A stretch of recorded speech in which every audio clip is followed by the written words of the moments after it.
Hello, everybody. Wagwan. What's up? Gavin from Orda66 Paintball and Apparel and Orda66 Lair Podcast. Welcome back, guys. Season 6, episode 37. What? We are rolling this season with some great paintball stories, guys, and I think we got another one here today. So strap in, get your mind right, pack that Field 6 nice and tight, get that beverage, whatever you got to do. Let's go. Let's cook. So without further ado, our guest for today's episode, season 6, episode 37, fresh off a couple weeks ago, getting that dub up at ICPL and Classic Cup.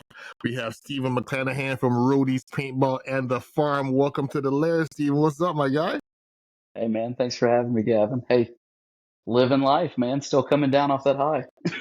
I see it, man. I see it. It was a great weekend of paintball, and we're gonna talk about that. We're gonna talk about all that you guys did this season, and also whatever else you got going on in paintball. But how are you doing otherwise, man? How's life treating you? How's the weather where you're at? Man, I'm blessed. It's starting to cool down. As a big boy, I love when it starts to cool down just a little bit. Not necessarily cold. I'll complain if it's too cold, but when it's too hot, I start melting, man. I'm a ginger. I will just straight turn into mist and leave the atmosphere.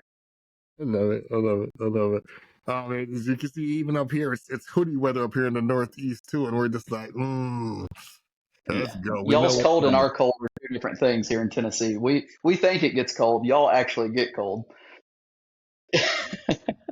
It's coming, but no. Thank God for global. I know it sounds weird to say thank God for global warming, but it takes long. It takes longer to get now. So Yeah. it gets done quicker. But anyways, man. So welcome to the Lair once again, man. We're gonna talk paintball. We're gonna talk a lot about you, how you got into the game, and all that. But before we get into all that, Steve, how I like to break the ice on the Lair. We've been doing it since season 1. It's been called Gavin's Dad Joke of the Day. Now I am. Yep. Father too. So I don't know. Do you have your own arsenal of dad jokes that you give your kids, or you got how are you with your dad jokes? I may be okay. I'm not great. I'm not a top tier. I'm a good like improv. When something happens, I can make something out of it. But it's Okay. I don't keep an arsenal on me. Okay, but you keep your kids on their toes, because as dads, that's part of our mission. We got to keep them on their toes, right? Okay. Absolutely. I in fact love when they look at me like, "What the hell is wrong with you, Dad?" That's a personal accomplishment. Yeah. You do it out in public and they get so embarrassed. Yeah. Oh yeah. Absolutely. Love it. So without further ado, though, Steve, are you ready for the dad joke? I'm ready. All right, Let's here we hear go. it. All right, drum roll, please. Let me get my drum roll going here. I have to get a little funky drum roll up in the streets, man. All right, so Stephen, what did the tomato say to the other tomato during their race, man? Easy. Catch up. See, my wife said you probably got this one because you're a dad. All right. Oh yeah. Okay. Oh All yeah. right, you got it. All right. On a scale of 1 to 10, though, how you give that joke? That's good. That's enough funny, classic, and cringy. It's gonna get the kids. Thank you. All right. So let me put it out to my audience here, guys. What do you think? What do you give me? You know what? I'm going to the people, Steve. Now do it for the people, man. That's why we're here. Right? That's right. That's what's right. All right, so ice is broken, boom, bang, pow. We're out the gate. Welcoming once again Stephen McClanahan from Roadies, Yes, sir. Paintball, and The Farm. So for those of us that don't know who you are, Stephen, so tell us, who are you, my guy? Where you're from, right? And then how you got into playing the sport that we all love called paintball, and how that path took you to where you are right now, rocking with the Roadies and rocking with The Farm. Yeah, man, it's a beautiful story. So Well, just let's go. Let me light this bitch up and let's go. alrighty. Yeah, man. So again, Stephen McClanahan. I live in Bell Buckle, Tennessee. So if you've ever watched any Hallmark videos or Hallmark movies, and it's the cute little country town, that's where I live. It's like walking into some kind of novel every day. It's just as quiet. Mayberry, if you've ever seen that. I mean, it's Andy Griffin. Andy Griffin might live next door to me. I don't know. It's the quiet little country town. I live on a farm. Grew up a farmer. We have some property here. Just like anybody, I started in the late '90s. Well, not like anybody, but in the late '90s is when I started. time is kind of blurry. You're a kid, who knows what time it was. It Yeah. was somewhere between 97, 99 is when I started playing paintball. And, you and your buddies, you see it, you see older kids doing it, or you hear about it at school. For me, I had one of my mom's friends. He was kind of, back then I thought big into it. He had the autococker, the right feed, had the the the Revy on top. He was rocking a nitro duck tank, a 90 CI tank. And I saw that and I was like, dude, this guy's kitted up. He's got it going on. He's got 2 guppies on a belt. I think he's like super hardcore into it. So, Yeah. yeah. So I start bugging my mom. I'm like, hey, mom, can I start this? And at the time I'm 7, 8. My parents, they're super cool, super chill. They let me get away with anything I wanted to when I was a kid. I was really blessed. Shout out to mom and dad, best sponsor ever. But it was go to Walmart, pick out a view loader towel, and I have one downstairs. I should have brought it up here with me, but it's You a just went- I know, man. Hey, I'll send you some pictures after this, and you can tag it up. yeah. But it's the brass eagle talon. It was the gray with the gold writing on the side. Just a small pump. Took the CO2 cartridges. You had a 25 round hopper on top of it that was just plastic. You had to take a little plug out to put any more balls Yep. in it. Yep. Yep. And I remember just me and my buddies, chasing each other around the woods and all that stuff, shooting at each other. Missed more than we hit anything. But that was the paint quality of the time and the guns of the time. They were kind of junk. Um, I did that for quite a while, really. Played with, church youth groups or with buddies, that wanted to get together on a weekend. My parents actually, People sleep on that. A lot of people, and you're yeah, one that you've brought it up. A lot of people got involved through church youth groups, like and into paintball. absolutely. Yeah. Absolutely. That's a huge thing. But here in the South, it's the Bible Belt. There's a church on every corner, and praise God, it's a good thing. Mm-hmm. They, we had, it was big groups would get together, and they, say if you brought 15 guys out, maybe one of those 15 guys really wanted to kind of stick with it, or they wanted to, oh, you guys do this, every other weekend. Yeah, I'd love to come with you, and then eventually, you start getting a little group of guys together, and again, we're 8, 9, 10, 11, 12, somewhere in that area. Just going around, we'd have 500 paintballs, and it felt like we were at the NXL carrying wagons full of cases of paint back. Yep. If younger me would have seen that, it'd be like, what are you doing? This is crazy. But you could have a couple of CO2 cartridges, 500 paintballs, and have the time of your life, Your life. for Yeah. hours and hours and hours. And that's, to me, that's like organic paintball. And kind of fast forward a little bit, but the ICPL and stuff like that. That whenever I got back into paintball, I took a 3-year break. And when I got back into paintball, they're like, hey, this is a league now, the ICPL. I actually did like the 2017 10 man in Atlanta, Paintball Atlanta, one of the first 10 mans to come back around. But they were like, hey, this is a game. This is a game that people are playing now. They're getting back to 10 man. I was like, that's sick, because it's classic. But anyway, I played in the woods for a little while up until about 2001, 2002. That's when I started going to like scenario paintball games. My mom would Mm. drop me off at these fields that were, 45, 2 hours away from the house. She'd drop me off with the old Nokia brick phone and say, hey, call the house phone if something goes on, showing my age a little bit there. But yeah, Yeah. Yeah. I was a kid, I'd leave that thing out in the rain. Of course, those things are indestructible. But by then, Mhm.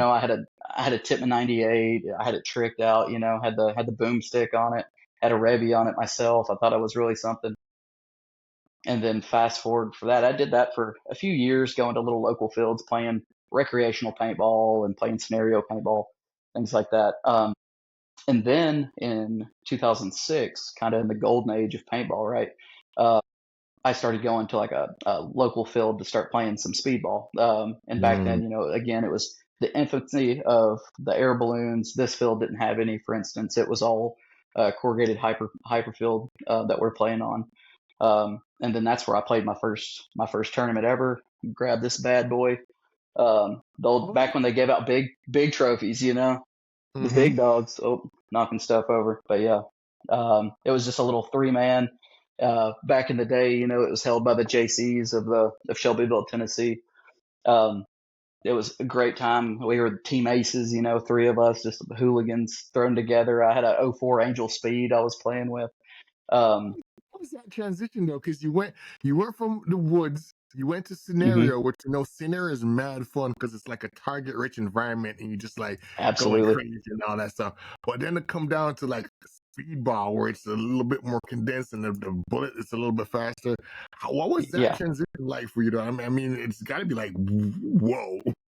It's night and day. It's completely night and day. You know, the closest you would in those scenario games you'd get to each other is, you know, maybe within 50 feet of each other. That was a close engagement, you know. Mhm. Then going here and playing on a field that's only, you know, 125 feet long, and then you're bunkering people and doing this and that. People are coming and doing you over the top, you know, all this crazy stuff. It was a complete game changer. And you know, like I said, that was back before I went to a field that had the inflatables, you know, balloons. Mhm. You know, it was crazy. You know, just like today playing 10-man, right? You play on the hyperball field, people are lighting up that bunker you're in. It's loud, it's crazy. And as a kid, I mean, I was a kid then. You know, I was, geez, let's see, 11, 12, 13, 14, somewhere around there. You know, and I mean, that was something. I was like, oh crap, you know, this is serious. You know, luckily I'd been playing long enough. I was had got over like the paint scared phase Yeah, of paintball. You know, yeah. I'd taken a few good ones, but it it was a blast, and I fell in love with it. Obviously, got a dub on the first tournament I ever played. I was That's a good way hooked. to start.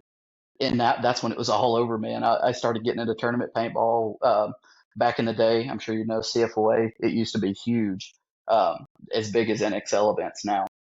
So the CFOA was the Carolina Field Noters Association, and it was played in Tennessee, Georgia, North Carolina, South Carolina, Florida, and it was a huge regional. It's crazy that it was considered regional because there would be 400 plus teams there. I mean, it was absolutely massive back in the day. So the Aces, we formed with the second place team at that tournament actually, and we started going to Chattanooga to play and practice at like Insane Paintball back in the day. Then we'd go to NPI, which is Nashville Paintball. A lot of the regional places, of course, you know. Then I'm 16, 17, 18, we'd go up to Clarksville and play, which is about an hour and a half drive for me. So it was a lot of traveling. You know, Can't get away from it in paintball. You can't. no, any dime I got back then, it was going straight to paintball. And like I said, I live on a farm, so I'm trying to juggle farm work and then, Mhm. you know, hey dad, yeah, I'll hurry up and help you do this, but can I go to the Yeah. field this weekend? And I remember, you know, being a the surfer style paintballer, you know, I'd sleep in the car at the paintball field. I'd, you know, eat McDonald's just to have an extra buck for paint or whatever. You know, I'd mow Yep. the grass up there to Yep. get a case of paintballs. Um, so you know, Mhm. all that. And then by then I'd gotten up to about D3, my first time around, right? So playing D3, and you can go back and look at my APPA, my PB leagues back then. It wasn't impressive. I wasn't doing good. The team, you know, we'd bit off a little more than we could Road. chew, just like a lot of guys do. But you know, it was fun. It was still fun. I was 18 years old, traveling all over the place with these guys. My parents were like, "Yeah, just don't die, have fun," you know, kind Yep. of thing. And And it taught you a lot of life experiences too, right? absolutely, it did. Yeah, I mean, you mature quicker. You know, Mhm. you can. We partied. We were crazy. You know, I was a hooligan, whatever. But you know, you got to be at least a little safe about it. You got to be mature about it. You got to, Yeah. you know, you got to. And like I said back then, you know, I was working for those paintballs. I wasn't just, you know, showing up to the field under a sponsorship and getting all my stuff for free. You know, we back then, you know, if you remember back in the 2000s, sponsorships were real. Like that, Yeah. if you got a paint sponsorship, they'd ship a pallet of paint to you. If you got a Mhm. gear sponsorship, you know, they'd send you a gear package. Like it Mhm. was a real deal sponsorship. Um, you know, they requested stuff where, you know, you had to be on the podium, you had to do this or that, you had to put X amount of time into it. Um, then the recession hit, you know, or the recession hit in '08, so it kind of stepped down a little bit. Um, Still played a ton of paintball. You know, like I said, I'd mow grass anywhere. I'd do this or that around the field to get paint money or field fee or whatever to pay the next road trip into the next tournament. Um, by then, we had started playing PSPs, traveling to Chicago and all that good stuff.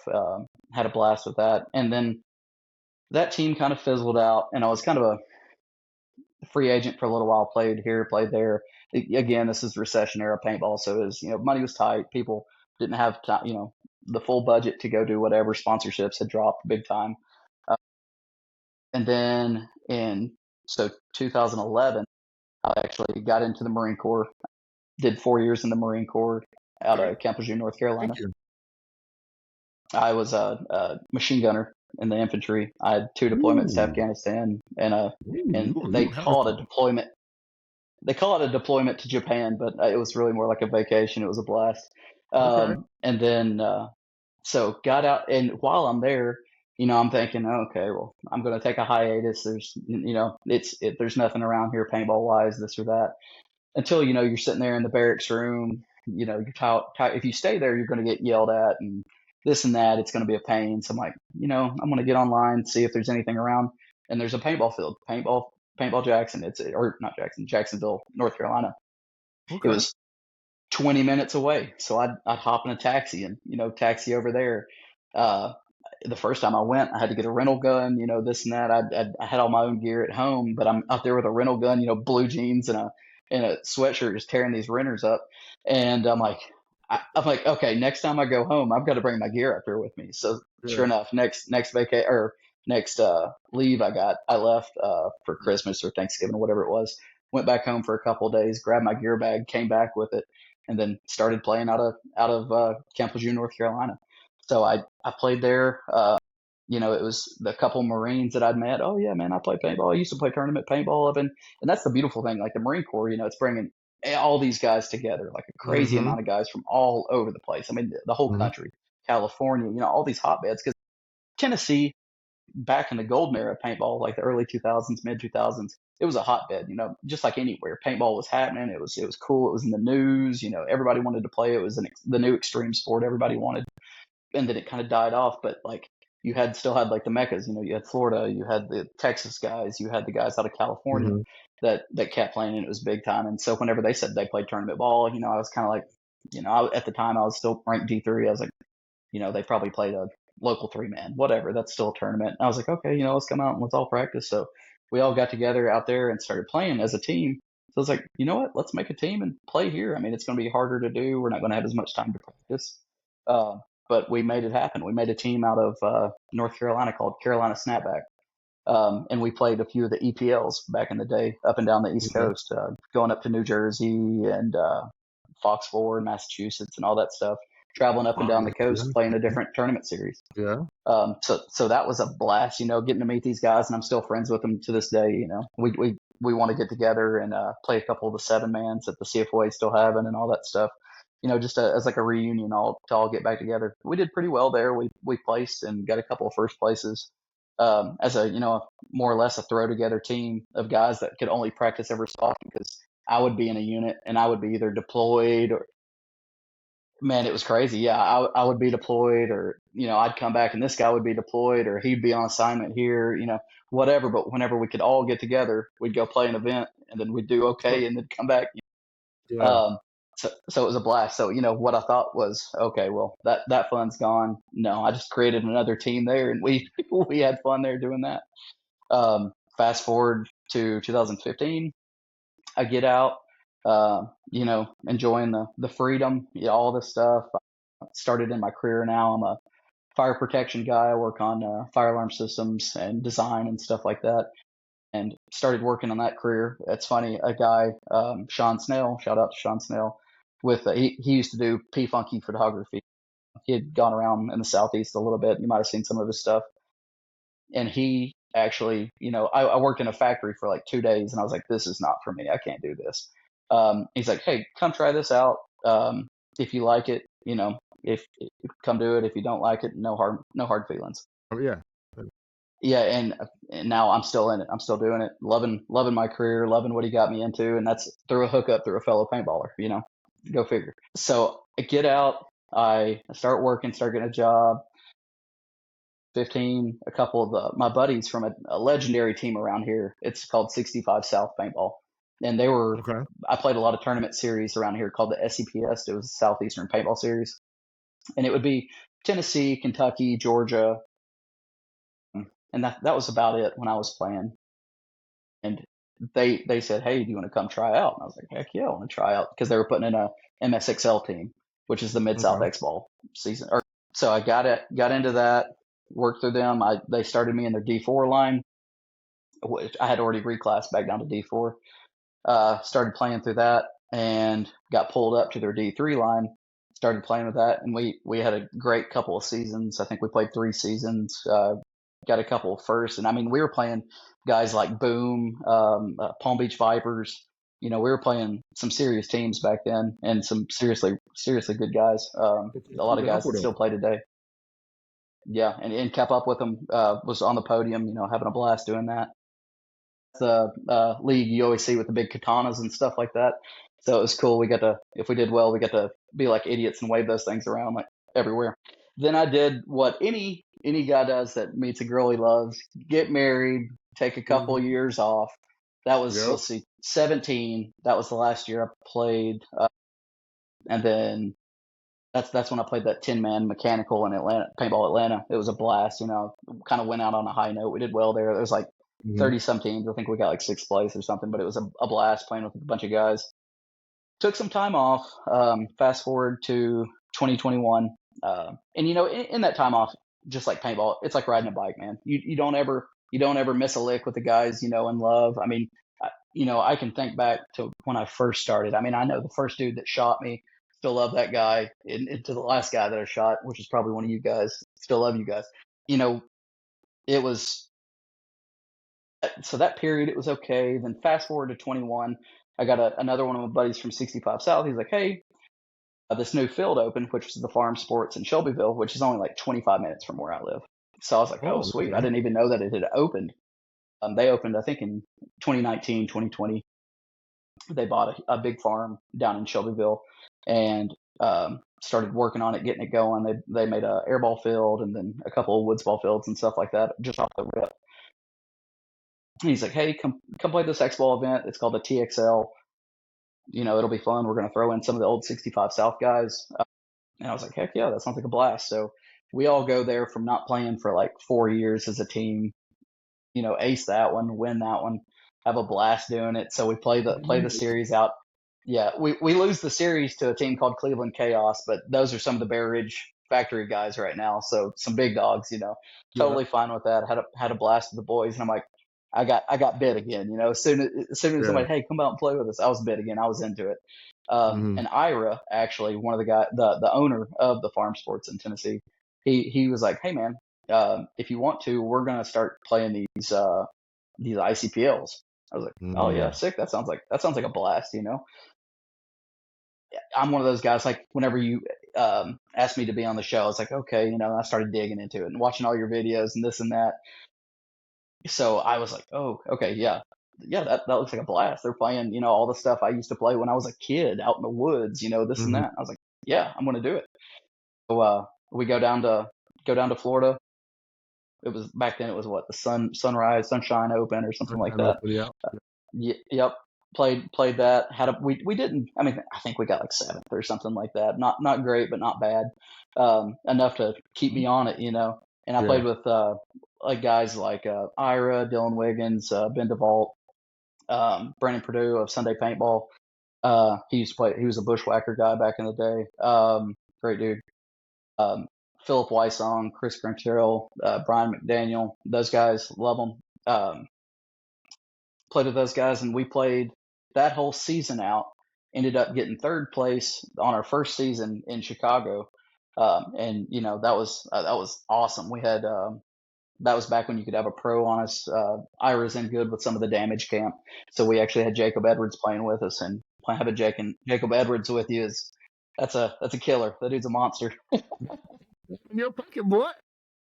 Exactly. Yeah. So just leave him on the D side, and we'll take the Yeah. rest of it, right? Yeah. So Yeah. it was a blast playing with them, and playing with those guys, you learn so much. I mean, Mm-hmm. coming off the box, those guys know how many paces it is to their bunker. They study the field, and as somebody that doesn't play at that high level, you watch that stuff and you learn from it, and you want to glean from that and get that Yeah. information.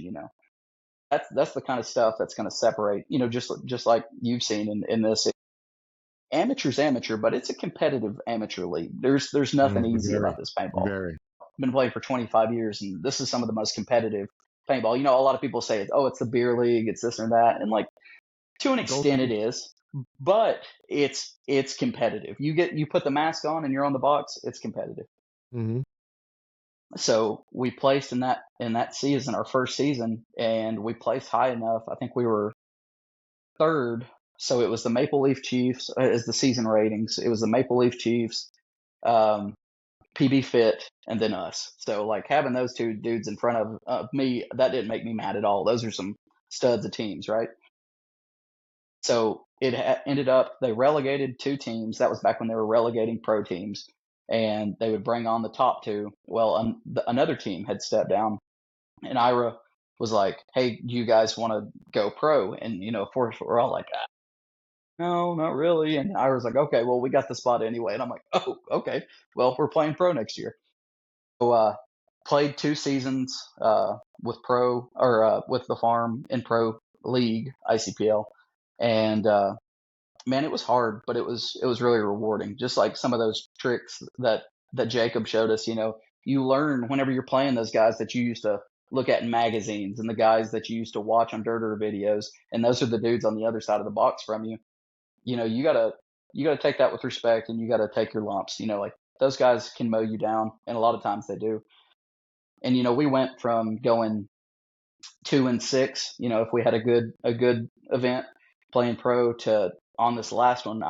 My last game with the farm was earlier at Tiki's this year, during January, February, whenever that was.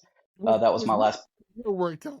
Like, Yeah, man, it was crazy. I've been to Tampa 3 times this year. I played ICPL Cup, the NXL Tampa Open, and then ICPL Cup again 3 times. Tampa 3 times this year. It's too much. Beautiful city, beautiful location, but too much. So played with them, and we ended up going 4-4, which was the best we ever did in pro. And going 4-4 in pro it's hard. It's very hard. Mm-hmm. And that was with us not having any pros with us. Well, actually, this last event we did, we had Jason Edwards and oh geez, it'll come back to me later. But Marky Ireland with Tampa Bay Damage. So I mean, great guys. But again, you learn a lot from them. Yeah, I mean, really, just watching them, watching the way they walk the field, the wisdom they can give you. I mean, it's small stuff. And as you know, trying to get on the podium, it's that extra 5%. It's that extra 10%. It's whatever you can give it is what's going to get you there. So yeah, the last stint here is I left the farm to come over to the Roadies. Brad had kind of been working on me. It was kind of not a bad breakup, but it was I wanted to try and give these guys a try. They're practicing a lot. They're it's a lot of guys that I enjoyed playing with at the time and still do. And I was like, you know what, I'm going to give this a try. I'm going to go over with these guys and see what it's about. Because I mean, everybody that knows the Roadies it's a hoot. Those guys have a blast. It's a whole vibe. And yeah, oh yeah, it's crazy. It's wild. It gets crazy.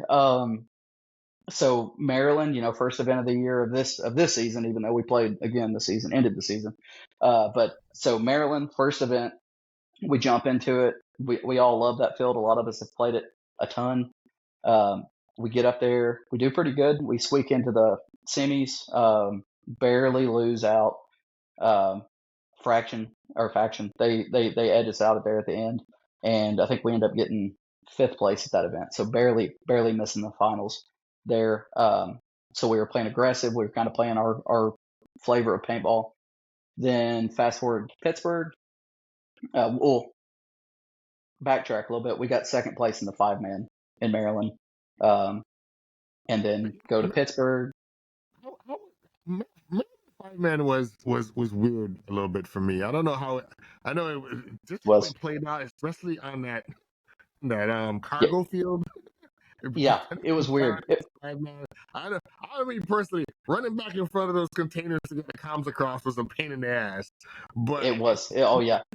It's nice playing those different fields, but I think sometimes especially in 5-man, it presents a different challenge than some of the 10-man teams have. I don't know. They got Absolutely, yeah. In 10-man, you could have a guy at the home. You could have two guys at the home. You had a guy on the ends of both the cargo containers, and they could kind of, cross-field communication back and forth. There was a good relay. But 5-man, you had a dude all the way up at like the front turf mound, and then a guy all the way on the other side. You couldn't communicate. You had to play it halfway and halfway. It was a pain. comes across. No, no. But You had to really try it. I'm sorry, go ahead. You either had to have good comms or forward position, and you had to choose and kind of, play paintball. It was hard. Present some really good gameplay because I remember seeing the guys going like up and over some of those turf fields. I'm like, Oh that's yeah, crazy. But yeah, yeah. I, Maryland I was was just waiting for somebody to climb weird. on top. So you're saying fast forward to POC. Yeah, POC. So that's the Super Bowl of paintball. Really, Classic Cup. It's a big deal. Mm-hmm. Pittsburgh. That's the big cheese. That's the one everybody wants. So we get there. We're playing the 5-man. We've played the 5-man every event for the last 5 events, and we've podiumed I think all of them but this last one in 5-man. So we've done really good in 5-man. And then we get to Pittsburgh. We get second place. We beat out AC Empire and the Philly Americans. We beat out Philly in the finals, which was huge. That's a team full of a bunch of really good guys, classic paintballers, guys that we all loved watching magazines, all that good stuff. So that was awesome, beating out some of those guys, getting second place there, get the big old ring. Of course, that's fun, a lot of bling. I love And I have then that bling.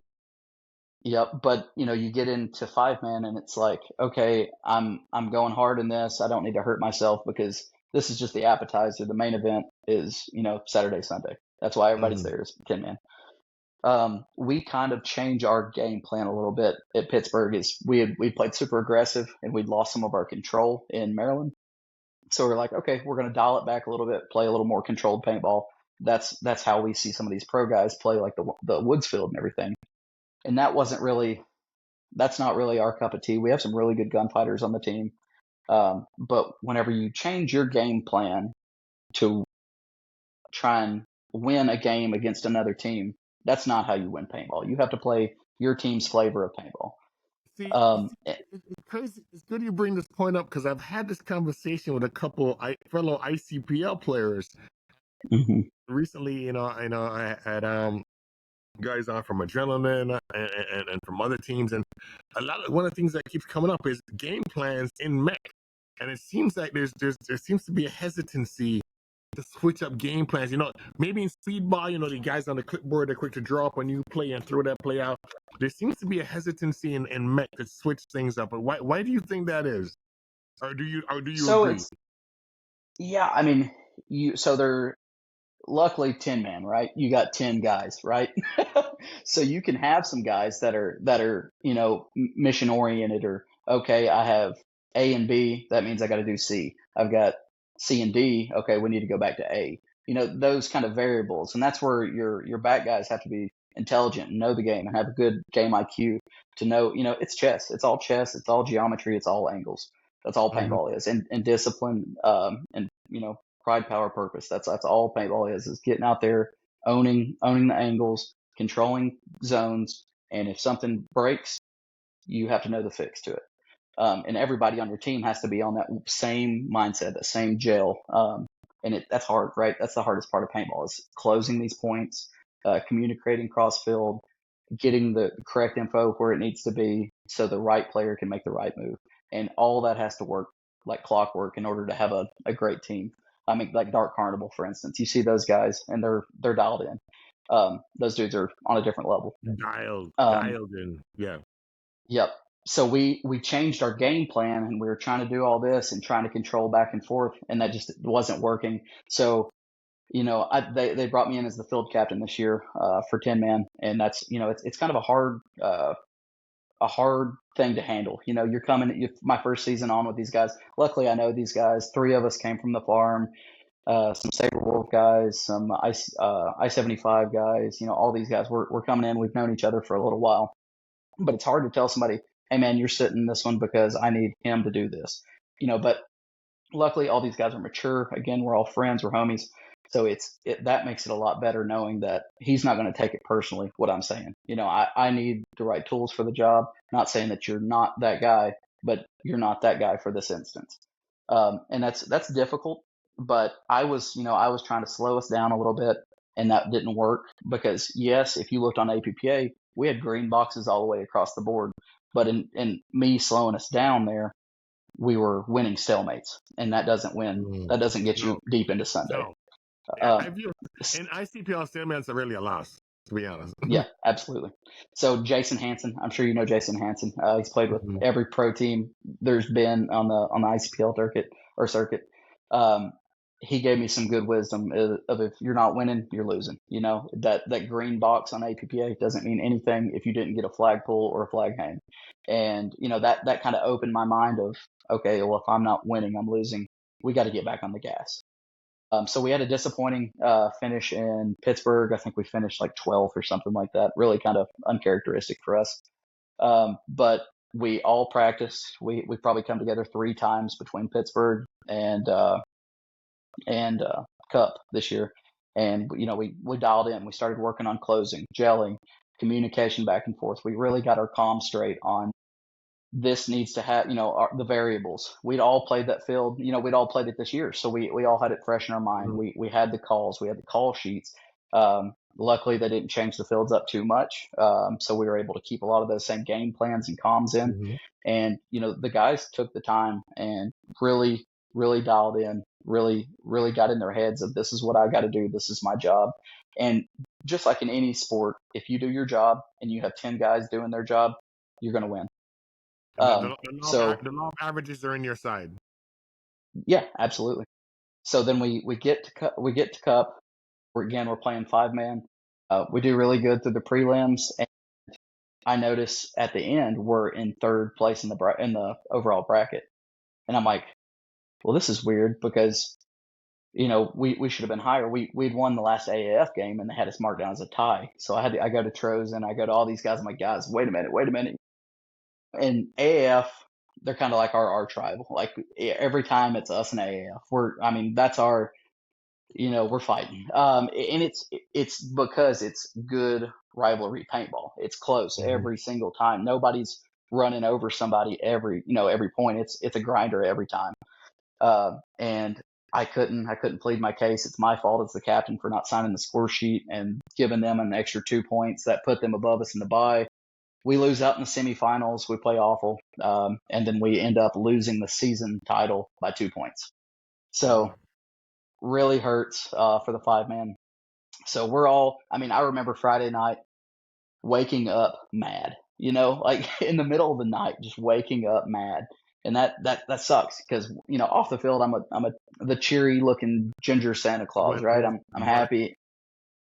Yeah, but I was in my head. I knew that rested on me for not signing that score sheet. I knew that was my fault, and I was just on the sideline watching the guys. I could have walked down there no problem, signed the sheet, but it was my bad. And we lost out on the season for it. Lost out on another ring for it. But I think it kind of gave us some gumption. We were dialed in for that. Or not. I won't say dialed in, but we were ready to get 10-man going. That way we could get some of that aggression out. And that's what I told the guys, is we're mad. Everybody's mad. We did great all season. The Roadies have podiumed. We've brought home a medal from the last 5 ICPLs. And that's still the case because we got the dub. But most of them have all been 5-man. And the Roadies have never been on the podium for 10-man. And I've been telling them, you gotta amp the guys up. And I've been telling them, hey guys, we're due for a win. We've been doing this, we've been doing that. It's these tiny tweaks we need to make in order to make ourselves a deep Sunday team. So we get going. We went out on Charm City. It wasn't a pretty win the first match. Tough team. Yeah, they were playing hot. They said it was their first time playing 10-man. I was like, I don't know. You guys played us great. Yeah. They killed, like, no joke. They killed probably 4 of us off the break. So it was probably like 69 off the break. We might have got 1 kill. They chopped off our whole snake side. So it was dirty, like right off the rip. luckily we got some key players in some key places, and we were able to chip them off. And then, and then we were able to once we kind of got one side popping, me and Kevin took off one side of the field, and 40 Media posted that one of kind of him playing ring around the rosy and us like having like a Mexican standoff kind of with the guy. But it was yeah. Oh yeah, man. And those mounds in this year or later this year, even how grown up they were. And we were the first match on the mounds field. So it was completely overgrown. Nothing had been knocked down. Nothing had been played on. It was crazy. Absolutely crazy. So we get the win the first point. Second point, we're playing AAF. Again, it's a grinder, right? I think we stalemate them. Yeah, we stalemate straight up like 14-14 on that one. Again, just a grinder, goes to time. We're pushing back and forth. It's AAF. It's always going to be that way, kind of thing. Then we get to let's see if I remember the next match. We go to Hyper 2. We're playing Oiled Up. Oiled Up is another great team. That's their home field. Team, don't sleep. No, and they were on it, man. I mean, they know that field really well. We go up. Yeah, we go up crazy high on bodies. So we chalk a few off the break. We're communicating good. The guys are gelling. We've got guys at the 50 across the front line, and we've got them down to probably like a 7-on-4, a 6-on-4, something like that. And then unfortunately, our guys kind of start making single man bumps down the field to try and eliminate. Never works. You got to move as a unit. You got to move as a team. It was good to kind of get that out of the way early, so it was a good talking point for all of us, and we were able to get that out there. So we lose that one on bodies, but it was still a stalemate. And then we play Shock, which Shock was 0-3 at this point. So I'm thinking, I'm not just like in paintball. You don't ever look at the APPA, look at rosters, look at that. It's another great 10 guys on the other side of the field. Respect them. Play it with respect. Those guys can shoot you in the face just like you can shoot them in the face. We go out there, they crush our guys, and I sit the 2 Hyper 2 field games, and I'm watching on the sideline. I'm like, gosh, man, this is ugly. We get crushed. They send some guys up. It was probably a 6-minute point. They beat us up pretty good. So at this point, we're 2-1-1, and I'm like, or no, I'm sorry, we're 2. Whatever. We've won 1, tied 2, lost 1 bad. And I'm like, this isn't looking good, Yeah, 4 matches in. I'm like, this is not looking great. Then we play the 2 Dog Park, and what do we get? We get a win and a stale, and the win wasn't very pretty. So at that point, we're 2 wins, 2 ties, 2 losses. So straight all the way across the board. We're sitting at the end of day 1. We're sitting kind of middle of the pack. At that point, we're praying we can make something happen tomorrow, right? Sunday. We have a good gel sesh with the guys on Saturday night. We all sit there and talk. We talk about what we have to do. And a good thing about the Roadies is, as much as we like to cut up and have fun, we're also disciplined, right? Like we stay after the 5-man, we stayed over 2 hours walking the fields with the guys. We show up early. We walk the fields with the guys. We like to not only visualize what we talked about the night prior, but go out on the field and walk it with our team. Our buddy pairs. Hey, this guy's behind me. Let's talk about this. If I make this move, you make this move. If I say this, check off this. All these things to try and help us along, right? So Sunday starts. We have Dark Carnival on the Aztec Hyperball field. Dark Carnival's hard. We start off great off the break. Boom, we drop 3 off their snake side. We're crushing them, right? And we're like, oh heck yeah, we get going. We get a minor penalty out of the center. Alex Hicks gets one, and the ref. It's kind of goofy, but the ref pulled him and he called a minor on me. Pulls me out of the center, so now we got our sides, but we don't have a center presence. And then we get another minor on the D side, and then it kind of gets out of hand. They beat us, so now we're 1-2, lost 3, tied 2. And then it's the farm, right? The farm has gone back from pro, and now they're playing AM again. So it's my guys. I love all of them to death. But I was like, guys, if there's any game we can't lose, it's this one, because these are the guys 20 minutes from my house. Yeah, and I play with some of them on the X-Ball line. I'm like, I can't lose this game. Whatever it takes, I can't lose this one. We come out swinging, man. We have a great game against them. We were able to pull out the win. Philip goes crazy on. Right? Yeah, it's on the Aztec field, which is a hard one kind of to close. You know, if they get locked in and they get a good cross, it's hard to open it up on that field. But our snake size does their job. Our D side, Philip goes crazy on the D side, blows open the D side, and takes the win on that one.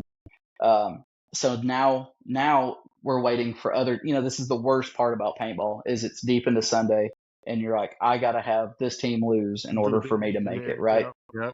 And it's awful.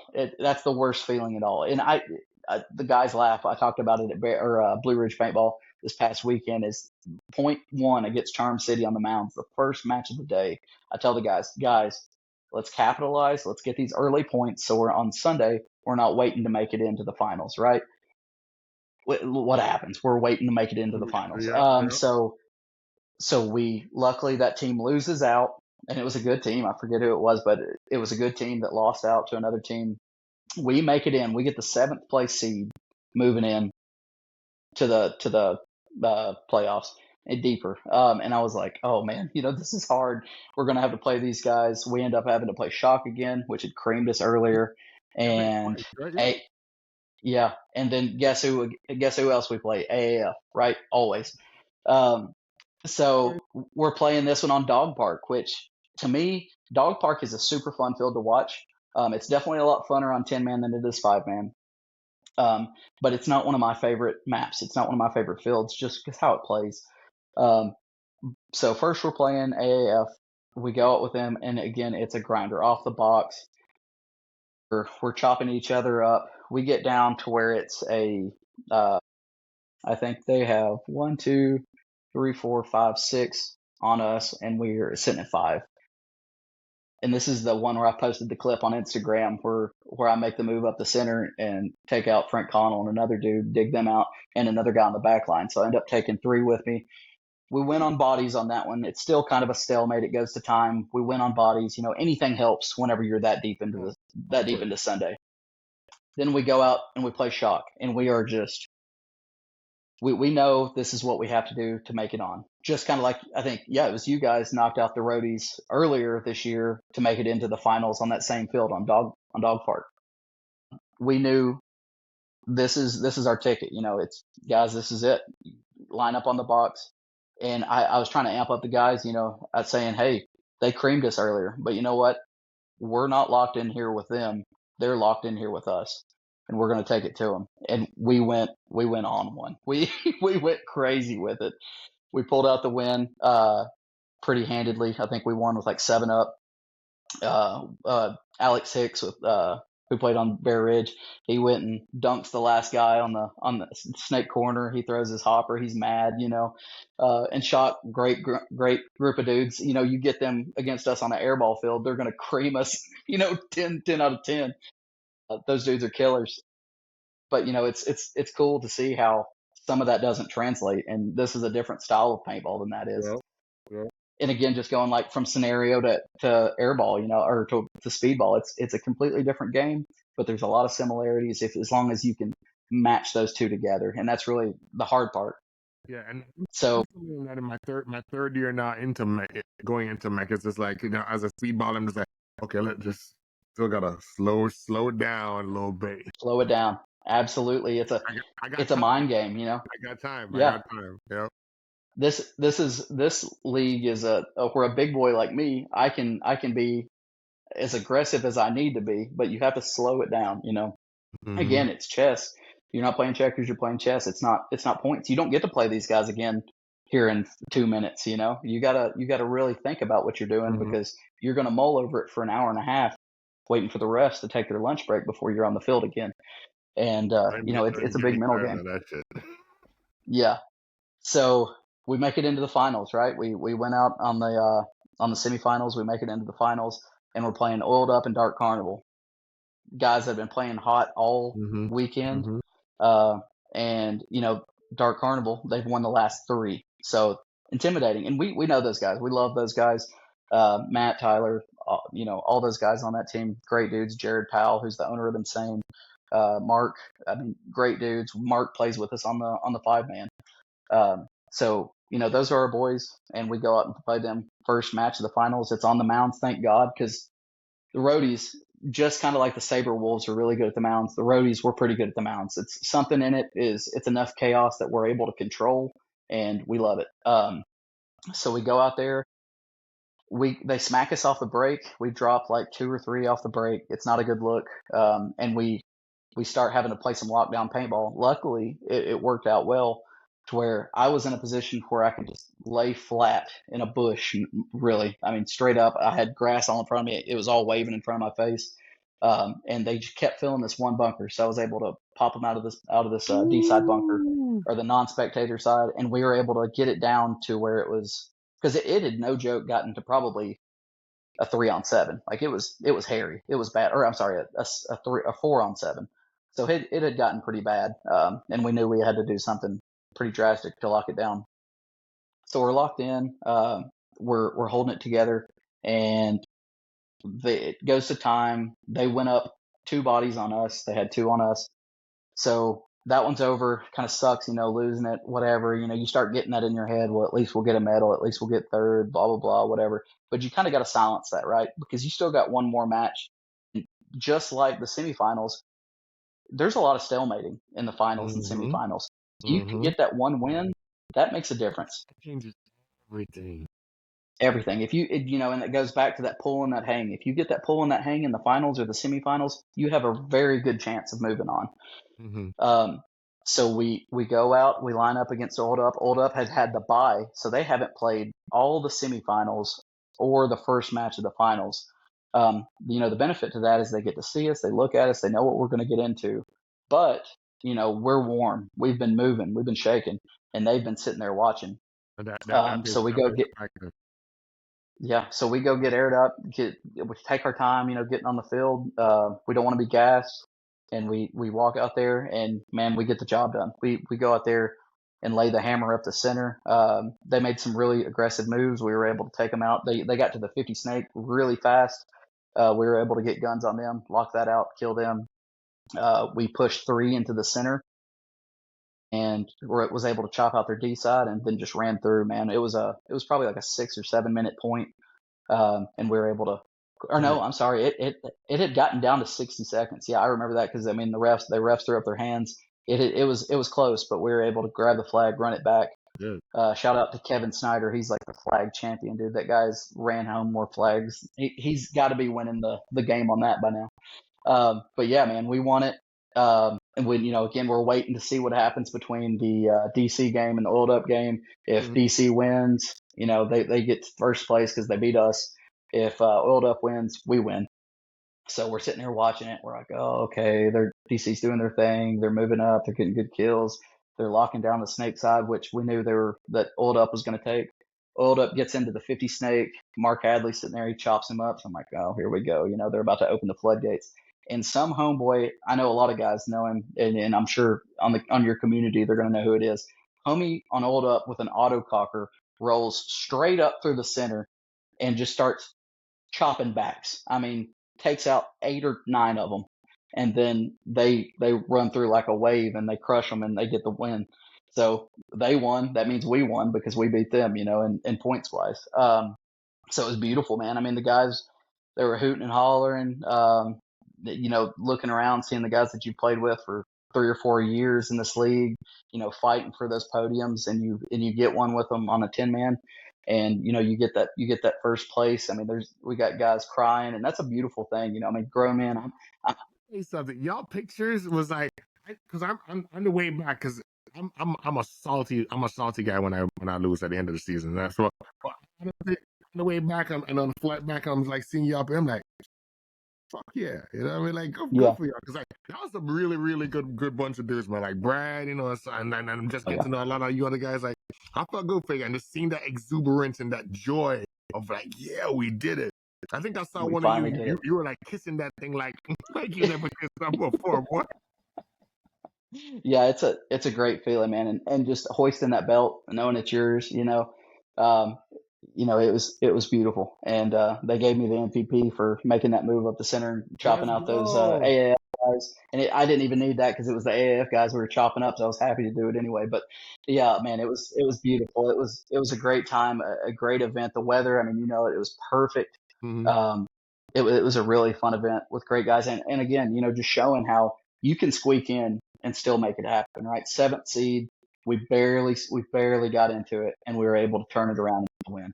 Yep. I mean, it was great, and again, seeing those guys, tear up, all that stuff. I mean, I'm a softie. I was a Marine. I've been to war, this or that. I don't care about all that. I'm a Yep. softie when it comes to that Represent. stuff, and it's good to see those emotions and people happy and genuinely happy that it's paid off in their art and they stuck through it. That you when you make it that deep into the day, you're tired, you're hurt, this or that, whatever the case. But if you can dial in as a team and really work on that gel.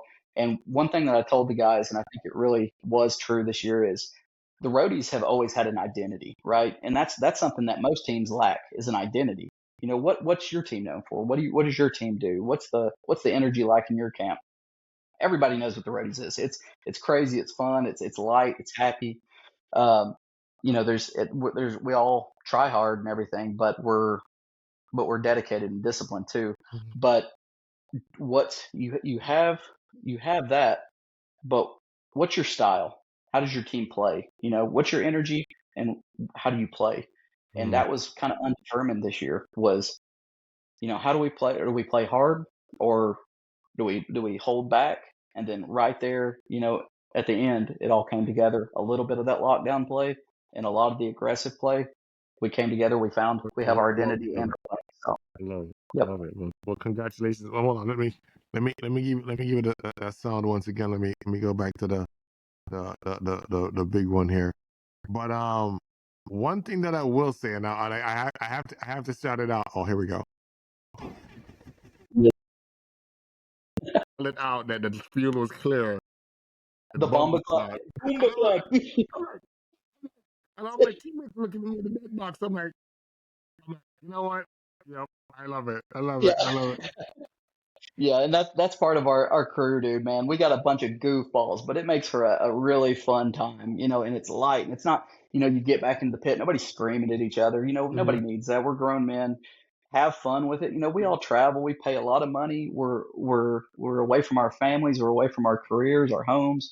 Have fun with it, have some fun and play paintball. Just Yeah, like my whole I story, agree. I back in the agree. woods, running around like a kid with that pump action paintball Yeah, gun, hiding behind a tree that I'm way too big to hide behind, having that fun. Have some of that at this age and this level of paintball. I mean, you I can agree. you can absolutely still achieve that. I agree. I agree. Steven, so we're gonna switch gears now to my favorite part of the show. So ICPL is over. It's a great time. We're looking forward to next year. There seems a lot of things going on, a lot of things that we can be really excited about. Maybe some going back to some favorite shots, but we'll talk about that at the end of the show. But this is my favorite part of the show. I get to talk about you as a player and find out more about you. So they're called Gavin shots out of hopper. So now you see this guy. You see him. Yep, see him. This is my guy. He's got like All right. 16 pods on him, man. So tape is hot. You can't come out. You just gotta take it. All right. I'll take So it. Yep. uh, first question on the hopper, Steven. Now tell me, when shit gets popping on the field, right? When it's time to go get that shit, where are we gonna find you, man? Do you like to cook up the D side? Do you like to cook on the snake? Do you like up the middle?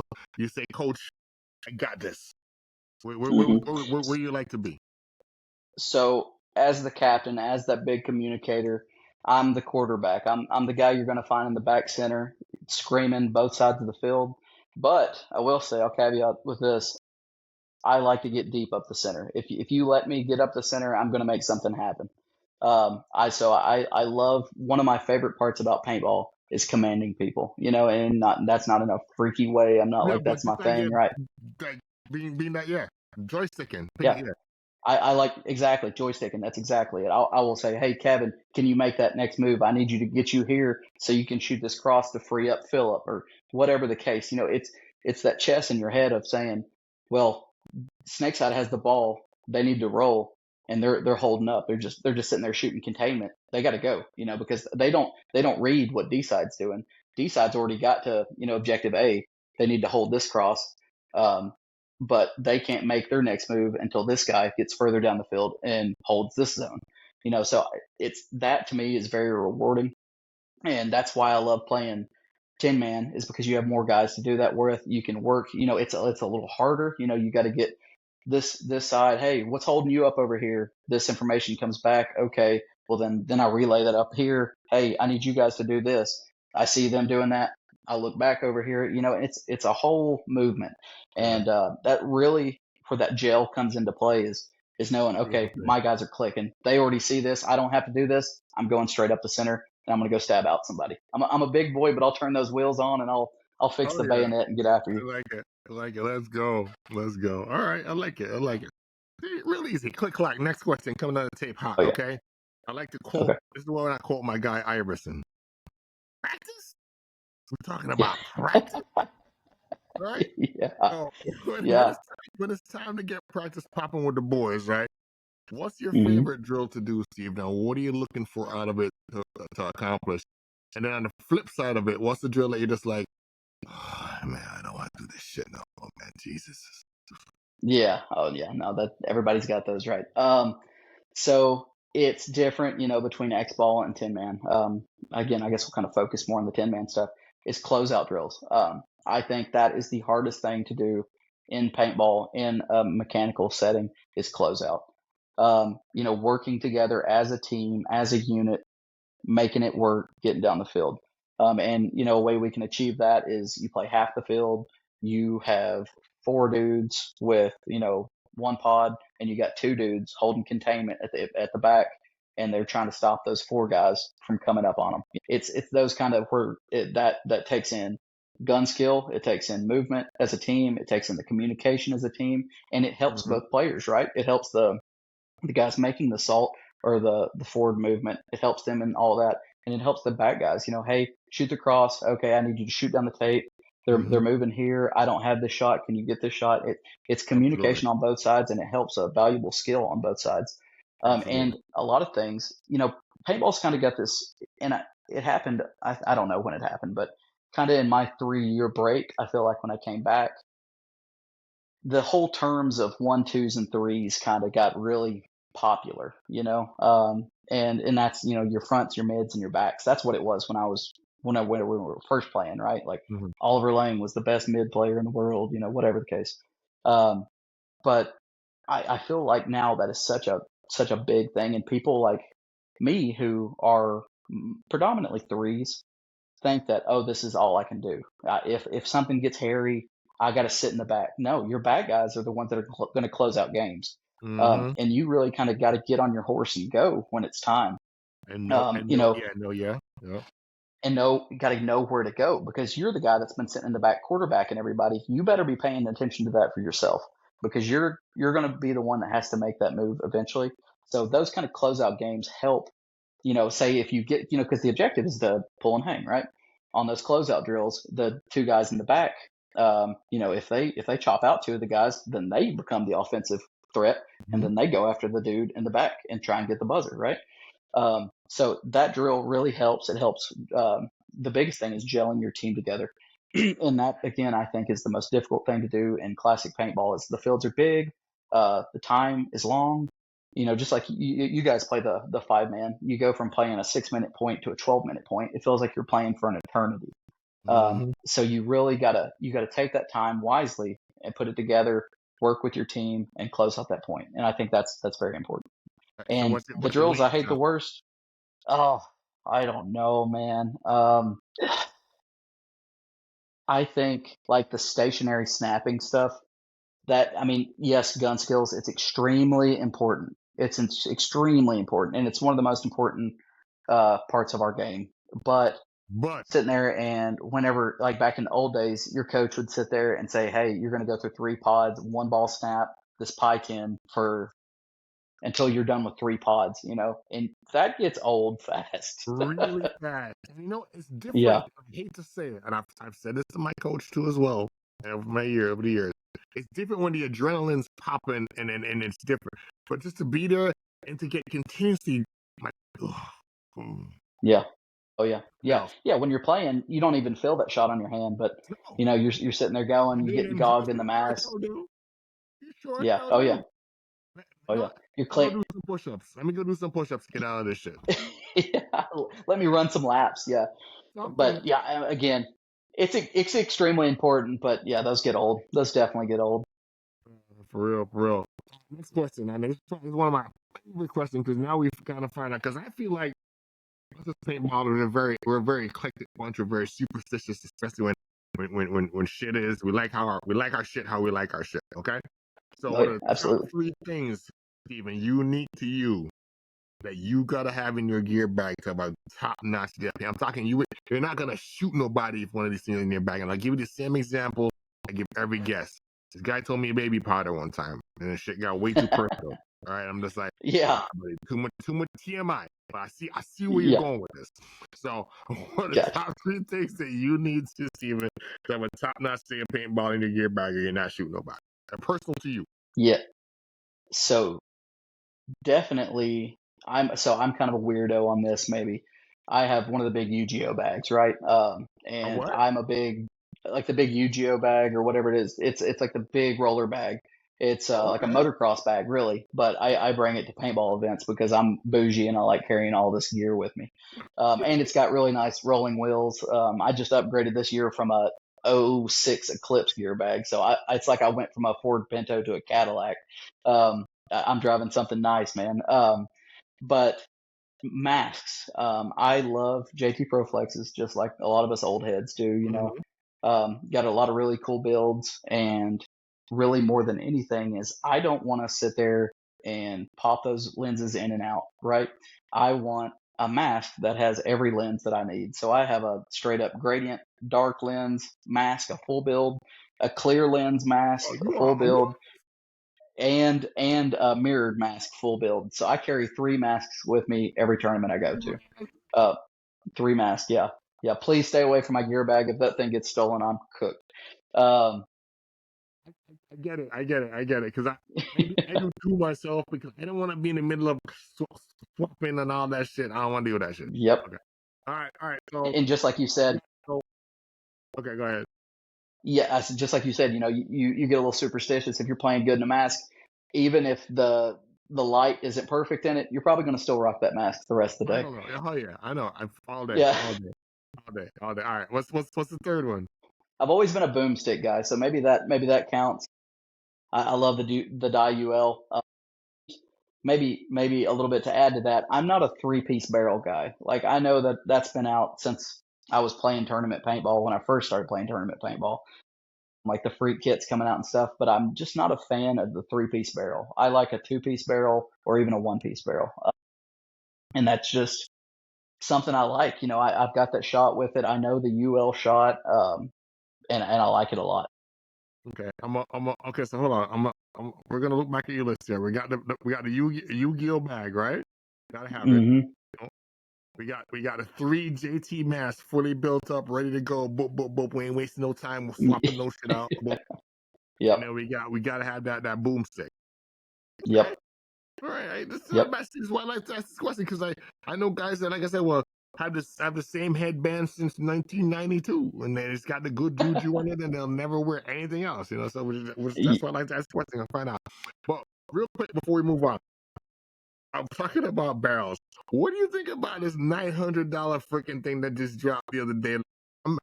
Listen, I don't know if that seems a little crackheadish to me. Yeah. I get what they're trying to do, and that is make it exclusive, make it one of a kind. I get it. 30 years of accuracy, super cool. But why not make that something that a lot of people can get their hands on versus some people that are only buying twisters, this or that. That's part of an elite club I don't even want to be part of. No, I I think it's crazy. I mean, it's cool, but it's crazy. It's absolutely crazy. I saw that shit. I thought it was like, and I'm probably showing my age here. I thought Ashton Kutcher's gonna jump out and say, "Okay, you got pranked Yeah, here," like some pranked. shit You like that. got pranked. Yeah, Yeah, I'm like, this is some serious shit. And it started taking me like, I'm like, if we charge $900 for that shit, what can I charge? Exactly. Yeah, you need to raise the price on those headbands, man. But hey, God bless you if you can afford it. You do. God bless you, but I know I ain't gonna see none of that shit on my team. At least No, my team ain't rocking that. I'd be like, damn boy. Yeah. Are you covering the paint tab this event? Yeah. Yeah. Couple more questions and you're off the hot seat, Steven. You're doing great. You're doing great. You're doing great. All right. So Let's I do it. know you talked about it a little bit earlier, but I just want to. This is one of my other questions I like to ask, and I'm not trying to stir the pot or nothing here, but there's always that person or that team that's in a we call a black book, right? So who would you say in all your years of playing paintball? It could be ICPL right now, it could even be back in your speedball days. Who would you say would be your biggest paintball ops? I'm talking like you see this team or you see this or this person across the team. Give me an extra power. I'm lighting this bastard up. Or you gotta kill him or it's gonna be a problem. Yeah. Yeah. So right now, I would say again, it's AAF. Those dudes, it's always a grinder. I keep going back to them. They're in my head, man. They're in my head, and they're going to come out and say, "Oh yeah, we're in these guys' heads." Absolutely, you are, and I'm looking for you next event. It's those guys. They play hard. They play. It's everybody's got their own style. Again, everybody's got their identity as a team, and everybody's got their own playing style. Ours are just fire and ice, oil and fire. Like I said, we never take it away from each other. Nobody ever swamps this other team. It's always a grinder every single time, and it's nothing but respect, really, that they play as good as they do, and that it's as difficult as it is for us to beat them as it is for them to beat us. So I think it's friendly, but we're after them, and we're going to take it to them just like they're going to take it to us, and it's fun. Back in the X Ball days, my second time to D3, it was when we were playing the MSXLs at 65 South. It was going against a team called Indy Savage, and those dudes in the MSXLs, they were winning everything. It was the dark carnival of that league then. A lot of really good dudes, Kurt Havrika, Paulson, a lot of those dudes that were just killers, man. I mean, and still today, most of them still play, and they're absolute killers playing D2, D1 paintball. And it was just hard. And we never beat them. I mean, I think we beat them one time in a quarterfinals match, and that was the only time we ever even got close to beat them. They were just a top tier team, And again, yeah, they were in our heads, and they knew it, and they would come out and just wax us, man. I mean, just a really good group of dudes that we tried. And again, some teams are like, I don't know, like they have your number. They may not do well against any other team, but if you play them, like for whatever reason. It raises you that you gotta prepare that much harder. You know what I mean? Whatever you think you're good at, you're not that good at. Make it better because that's what it's gonna take to beat these guys. You know what I mean? Exactly. So, yeah. Those they'll edge you out. I mean, it's like Ape Gorillas. That's a team a lot of people sleep on. The AP Gorillas. And you look at the roster, you're like, who are these guys? This and that. You get on the field with them, they're good paintballers. They play hard, and it's because they'll throw something out on that field that is so unconventional that you're like, what just happened? Did they just make it to our 40 off the break? What's going on? Bro, it's teams like that they can really flip it. We played them. We had one of our first points at POC in 5-man against 8 on I think it was that hybrid that Woodfield, and we thought we had it. We were like, oh yeah. When I remember, I was moving up the D side. Me and my teammate, and we're like, yeah, blah blah blah, yeah. And real quick, I actually messaged Rafa the other day. I'm like, Rafa, that shit still stirs my soul, man. Man. But good point to you that team that you don't sleep on, man. No, yeah, you can't. You gotta treat every team in the league with respect. I mean, those guys, you might not know a single one of them when you're looking through APPA. You might not know any of them, but they can turn it up. Exactly. All right. There's a couple of questions on the hot seat. When you're getting ready to go to the field, Stephen, and it may some people don't need it, some people are different, but some people do. What is in your headphones prior to a game, man? Like, what gets you hyped to go stab somebody in the face, if anything? And what's your kill song or your kill jams? Yeah, man. So I'm all over the place, dude. My music, I can listen to, Deftones 1 second or some heavy metal 1 second, and then listen to like Frank Sinatra the next second, or like reggae, man. I listen to a ton of it. Sister Nancy, all that. I jam out to some reggae, dude. But oh no, yeah, oh yeah, oh yeah. I'm big on it, dude.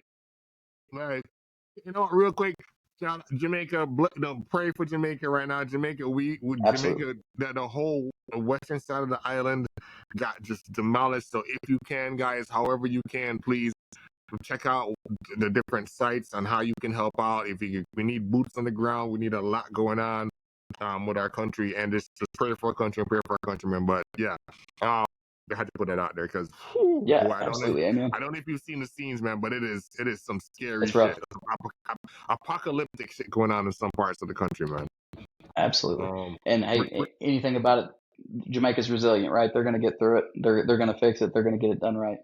But yeah, going back to music, man, I tend to go back to like the 2000s. Like that's kind of Okay. where, like every time I think about paintball, I think of the golden age of paintball. I think of XSV versus Dynasty. I think of Russian Legion coming in and doing great in the PSPs, and then you got the NPPL, you got the PSP, you got the NXL. You have all these great leagues popping off. There's paintball every weekend. It's on TV. I remember my school yearbook had it in it. Crazy stuff. Like it's everywhere, and that's I think the closest our sport has ever been to mainstream. Mm-hmm. So I think about a lot of like Greg Hastings Tournament Paintball, the video game. A lot of the soundtrack that's on that, and it's funny. Okay. A lot of Okay. us roadies guys, whenever we're driving to the field, we've got that on 11, dude. We're those poor rental cars. We blow the speakers on every rental car I think we've ever been in.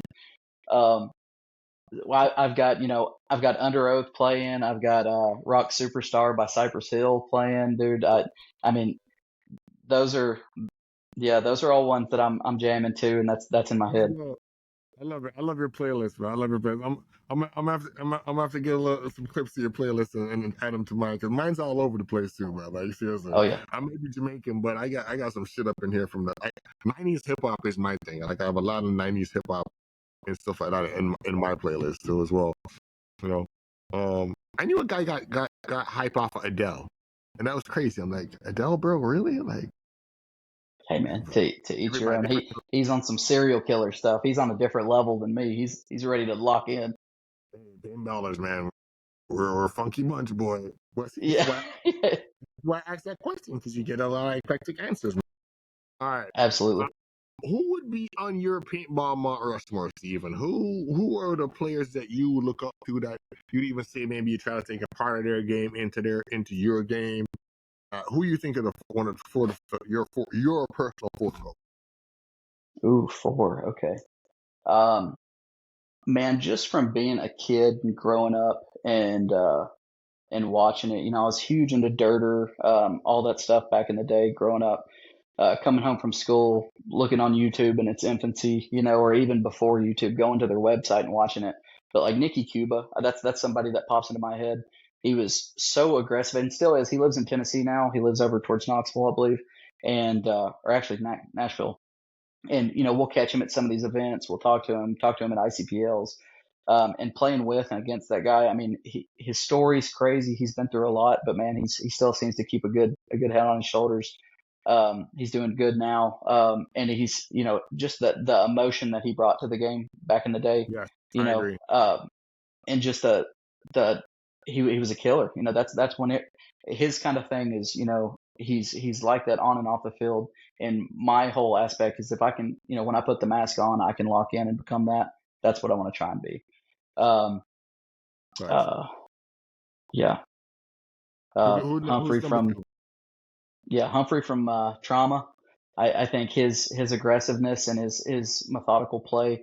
I mean, I think he was I think he phased out too. I mean, he played for a long time, 10 plus years in the pro circuit, but I wish I could have seen him longer, and he's still running a lot of the CFOA stuff, and I get to see him at some of these events, but I wish I could have saw him go deeper into it. Number three, gosh, it's so hard. I'm gonna go with. I think you got to go with Ollie Lang, man. Some of the stuff and the creativeness he's got. I mean, I'm not. Don't worry about it.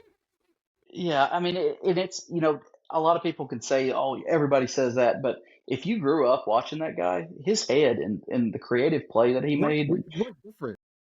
it was an art to him, man, and it was Yeah. crazy because he never made the same move twice. It always seemed like he was making these wild moves nobody was thinking about, and it was beautiful watching. I mean, he was an artist at it, really. And I think the top one, and I think a lot of people sleep on him now because they didn't get to see him growing up, was Fedorov. Man, Fedorov, that guy, he was and still is. I mean, playing, he is a killer, and he thinks of again. I guess I like these creative middle players that put two and two together. They read the field, and Here, Steven. yeah, and they make these sneaky moves. But man, Yep. you watch Fedorov, and he'll be. I mean, a lot of the Russian guys, they can just be playing in the middle of the field, not even behind a bunker, and waxing people out. It's like how, One from one side of the field to the other, and I'm like, at first you're like, what? And they're like, oh, he just got a three pack. Oh, shit. Okay. yep, and they make it work, and it's the bounce. I mean, those guys, the Russians put bounce shots into the game. They sit there and they study that and they think about it and they got it done. I mean, watching their run back in like 7 08. I mean, those guys are killers and they still are. I mean, they're still doing great things on the league. So yeah, Fedorov, I think I had a big boy crush on him back in the day. He's a killer, man. Killer. I dig it. I dig it. I dig it. All right. Let me take a look back at this here. We got Nicky Cuba. We got Humphrey. We got Ali. We got Fedorov. That's not a bad list, sir. All right, let us know what you think about Steven's Mount Rushmore, and vote up. You know what time it is.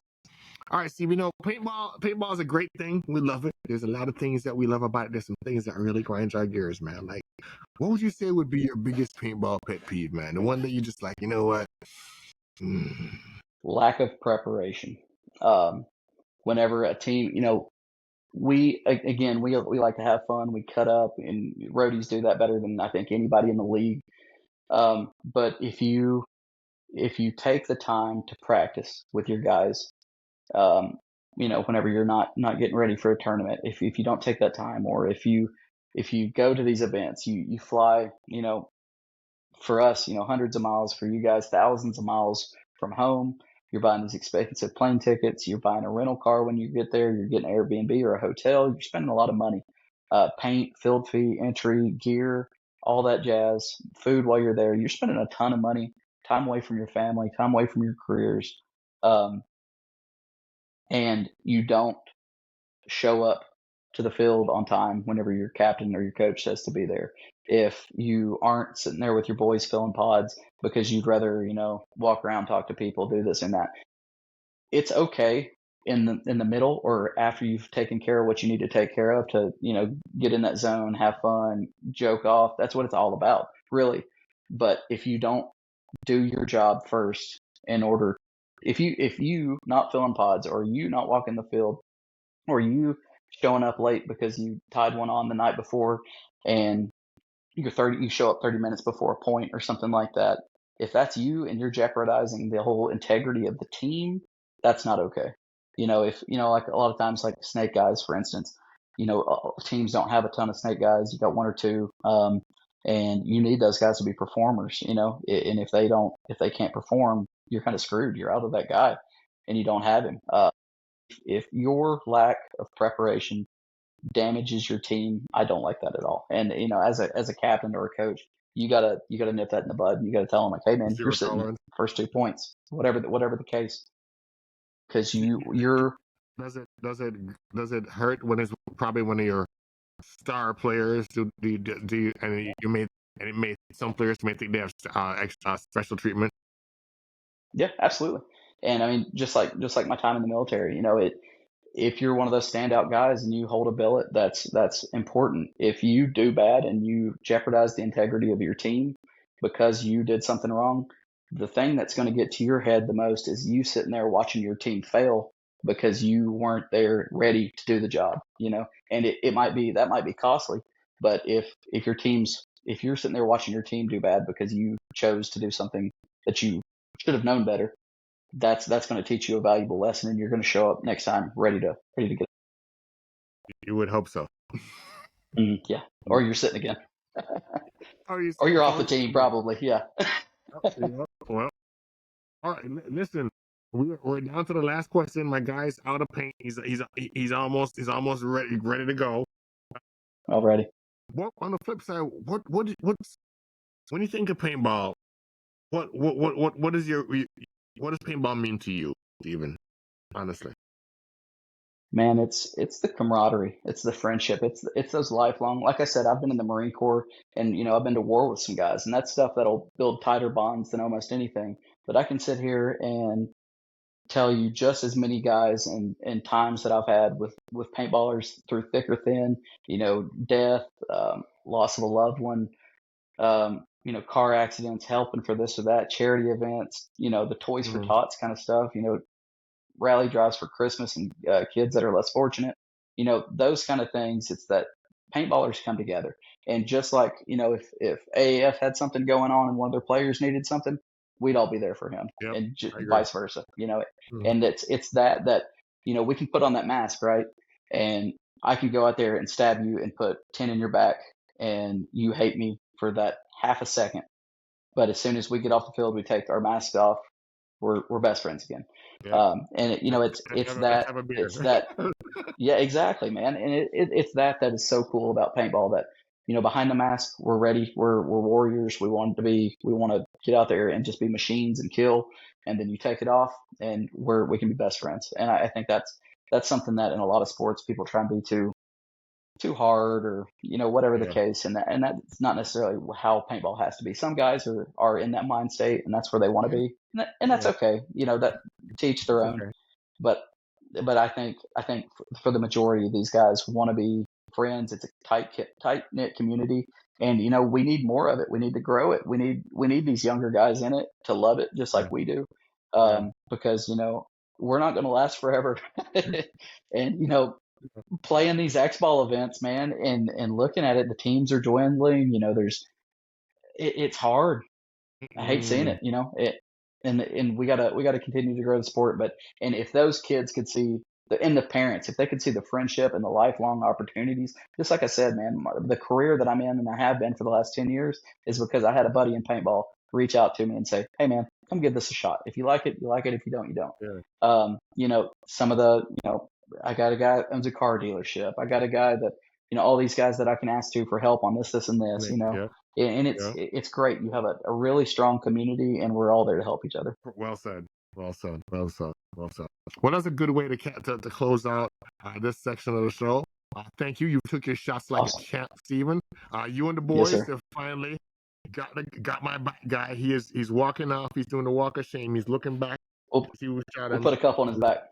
Was it Brad? Was it Stephen? Who was it? He's walking out. Yeah. I have retreated to the Dorito corner. I think I've got a pod left. The boys are coming. So click clack. We're gonna take a commercial break.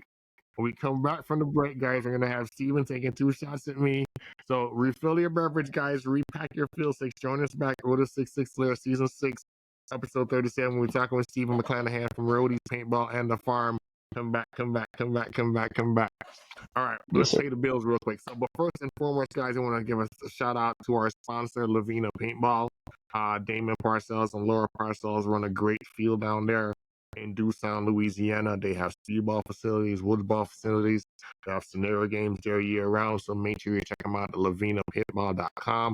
There is a hyperlink to their page right at Orda66 Paintball Time, paintball.com. So make sure you check them out. Tell them Gavin sent you. Also, with that being said, give a shout out to all our subscribers. We could not do this without you. 6 seasons we've been doing this, guys. We started this shit when COVID was going on and we couldn't see each other. And thank you to if you watch us or listen to us on Spotify, iTunes, whatever it is. Thank you. We appreciate you. Keep commenting, liking, review on your episodes. Because, like, if this episode, if you think Steven was the shit, Steven could win the Orda66 Lair Don't Sleep Award. Now, there's been a couple of these out there, and we want to see who's going to be the next one. So remember, like, comment, share. And Steven, this could be yours, my guy. You could add this to the trophy wall back there if you bring it on. act right. Bring it on. So yeah, so thank you to our subscribers. We couldn't do this without you. All right, bills are paid. We are back. Orda66 Lair Season 6. We've been talking with Stephen McClanahan from Roadies, Paintball, and the Farm. Stephen, thank you so much. You've been a good sport, taking all my shots. I had a great talk with you. I hope you had a good time. Now the tables have turned, as they do in life and in paintball. Like I said, I'm trapped in D corner, and you and the boys are coming. So, click, clack. What's your first question, Stephen? Man, why is lockout paintball, right? I keep my eye on the media. Every event, I see one of your dudes getting absolutely painted up. Y'all are bucking with these guys, man. What's going on? What's the vibe inside the pit? Why are you guys going after him? Let me tell you something, man. I'm gonna keep it a buck with you. If you don't have haters, you ain't doing something right. Is the way I look at it. Number one. Number two, people just be on some dumb shit sometimes, man. And sometimes you just gotta check some dumb shit. You know what I mean? Like, I come to have paintball and have fun. But also I'm a very competitive guy, and like, I'm one of those guys when I put the mask on, I really, and I'm not saying it, my company is called Orda66, so that should tell you my mindset. I'm there to like hurt them. I want to fuck somebody's day up on that. So it's crazy to me, and I like the smoke. I want the smoke. If you want to bring it, we can figure it out. The one part that I don't agree with, and I'm gonna be honest, is the personal shit. There's time when when to like shut it off. You know what I mean? It's never that serious. We're not playing for thousands of fucking dollars or for anything crazy enough. Like, when to be like, you know what? Oh, okay, guys. You know what I mean? Because I've seen some shit where dudes have almost come to blows and shit. And sometimes rightfully so, on some dumb shit, on some really, really dumb shit. You know what I mean? I'm not trying to rehash shit or bring shit up, you know what I mean? But there's been some dumb shit. And there's been some dumb shit said, you know, but you know, like I said, you know, I personally like to smoke. I think a lot of guys on my team like to smoke, and if we can, let's figure it out on the field. Yeah, absolutely, man. I love that part. I watch a lot of hockey, and it's just like throwing the gloves off, getting after it, man. I mean, it's the same thing. Let us shoot each other up. I mean, let us put a couple on each other. And the refs, I will say the refs at the last couple of events have done a really good job letting the boys play.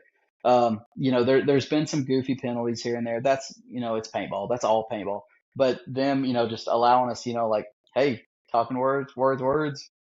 Put a couple on his face. He puts a couple on your face. You gotta put a couple. You know, there have been a couple instances, in the past that some shit went some extra shit. Like, even that whole shit with Josh, people didn't see in the video because people thought Josh was being a baby when he had that whole standoff with the first dude.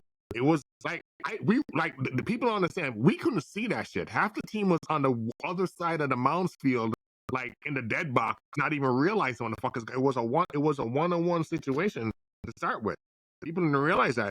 So, but something happened with them. They started shooting each other, and then dudes from the dead box started shooting Josh. And then that's when we were like, everybody else, because I didn't play that point. I was actually, me and Tommy were on the sides ready to grab pods. And then our guys, and we were ready to walk on the field. We're like, that's a lot of gunfire for a fucking one-on-one. Like, what the fuck is going on? It can't be a one-on-one. So that's when we're starting to come on the field. The ref is like on the radio saying, whoa, whoa, whoa. So our guys are like, nah, fuck that. Like, they're ready to run the field. And even us running pods are like, all right, if shit's popping, let's go. Plugs are off. Yeah, let's go. You know what I mean? But that's when they literally, we couldn't see what was going on, like I said. And that's when we literally were under the rope, ready to come under, even us as the pod runners. And the ref looks at us like, I don't know what's going on, but if you guys, the next one that comes over that line, you're all getting suspended from the tournament. And we're just like, the fuck? And that's when, I don't remember who said, if it was our coach or whatever, he's like, hold on, guys, let me go find out what the fuck is going on. And he ran up. And that's but we didn't really, when we realized what was going on? When we saw that video. And that's when I was like, Yeah. ooh.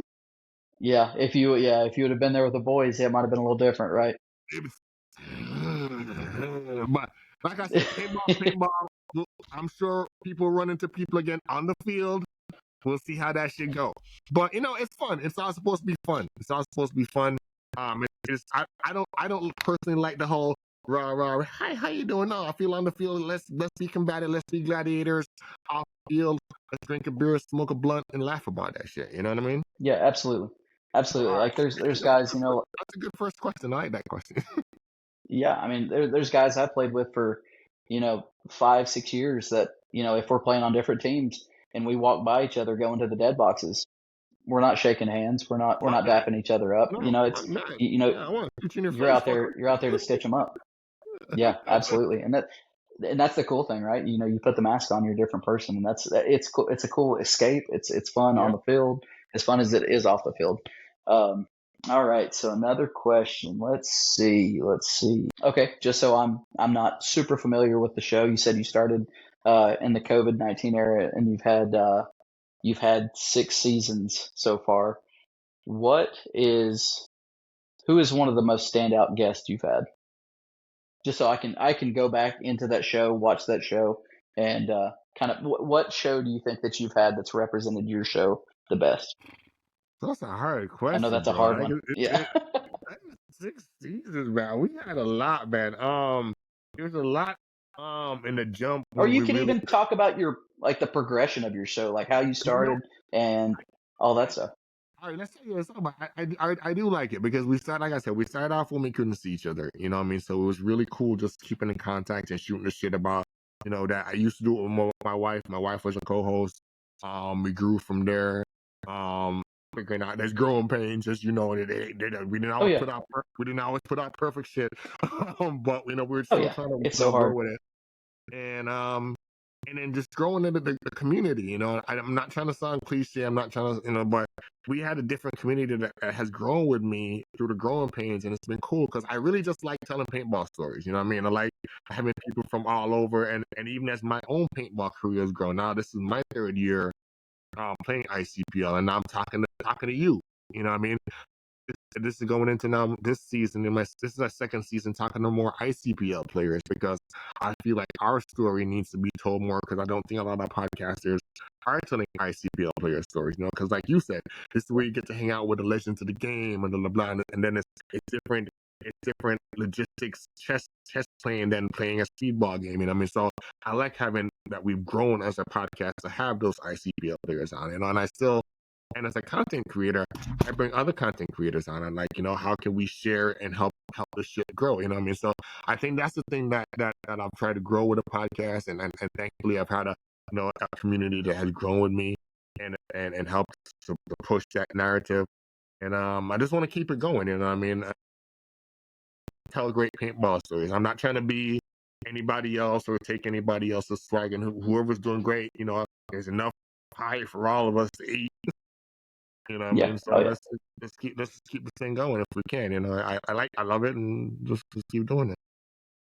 So, and one thing, Gavin, I like about your show is, just whenever you invited me on, I'd already followed you whenever Brad had done the show and all that, and seeing some of these guys that have come on, it's cool because just like in a lot of other sports, right? You've got the professional football, you got the NFL, and then you've got college football. I like watching college football, just kind of like in paintball when I'm at these X ball events, the NXLs. I like watching some of the divisional guys play over the Mm-hmm. professional guys because it's a little more closer to what I play, obviously, Yeah, and yeah. it's friends that are that I play with in the ICPL or at home or on a different team over here. I get to watch those guys play, and it's interesting and it's cool to see the whole perspective of paintball, right? From the guys that are playing D5 local 3-mans Mm-hmm. to Mm-hmm. guys that are playing semi-pro, pro, and yeah, Yeah. I feel like you encompass a lot of that on your show, and I really think that's cool. Thank you. That's what we try to bring in. Hopefully we can keep it going. So great questions, man. Are you trying to take my job, man? Look at you with them No, questions. man, no. Hey, this is my first time, first podcast. Hopefully it's going well. You're doing well. You're doing well. So click like you guys get me. I'm walking off. I'm walking. I'm going to walk on the same. Who shot me? Who shot me? Was it you, Steven? Was it you, Brad? Who got me? No, it's definitely me. Brad can't hit anything. Was it Kevin? All right, but yeah, great question. So, thank you. All right, so we're about to wrap up here.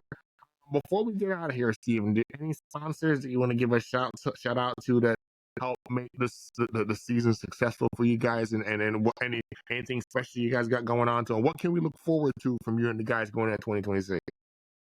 Yeah, so 2026, we're gassed up. You know, we're ready to take this thing seriously. We've already had another post dub practice slash game day and having fun with the guys.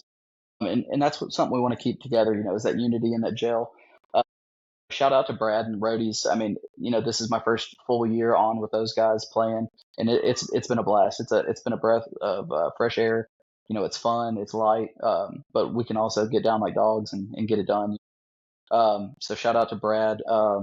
Insane paintball with playing the 10-man with the Roadies. They've always had a great field for us to play at, and Jared always helps us where he can. I-75 paintball. If you're looking for some gear but you don't want to pay full retail on it, I-75's got you covered. They've got all kinds of stuff. Um, uh, 40 Media, Will, he goes with us everywhere. He's one of the boys, man. Will is awesome. He covers us on the field, off the field. Yeah, oh yeah, man. And it's hard to make me look good. I look like a troll. Um, let's see. Looking at the jerseys, man. Wysong Tree Service, Philip Wysong. He always helps us out with paint, man. Hey, shout out to Twister, T2 and Austin. Those guys are awesome. They hook us up with some pretty sweet stuff. We all had the Matt Revos this year, wearing those, and we're excited to see what happens. Where it goes in 2026 with those guys. Um, the farm, shout out to Sandana Paintball, Under Paintball, Infamous Paintball for hooking us up at all the NXLs and dressing us out, making us look good, and giving us the best paint to shoot that Voltanium stuff, man. If you're ever allowed or able to shoot that paint, that stuff is money. Right. But yeah, I think that's kind of where we're at. Oh, I hate paintball.com. They're awesome. And man, I'm sure there's plenty of them that I'm missing out on. Sorry, guys. Love you guys. Yeah. Make sure you go follow Roadies Paintball on all their socials for all their updates. You know what I mean? We're gonna have the hyperlink for them and for Steven's page right there in the body of the podcast as well. Not sure if you guys are playing Cup or not, but good hunting to anybody going down to Cup. But yeah, hey, thank you, Steven, once again for joining us, man. I had a great time talking with you, talking paintball, talking everything. So good hunting to you the rest of the way. And when we see each other in the field again, we gotta hold a Rasta session meds and shit and stuff. All right. Yes, sir. Yes, sir. All right, so hey guys, keep tagging us in your pictures, repping Orda66 on or off the field. You stand a chance to win $25 to the shops, and also win one of these cool Orda66 top shutter chains. So keep tagging us in your pictures and videos, repping Orda6 on or off the field. We've got new stuff in the shops that are dropping daily. We just got some new hoodies that dropped in.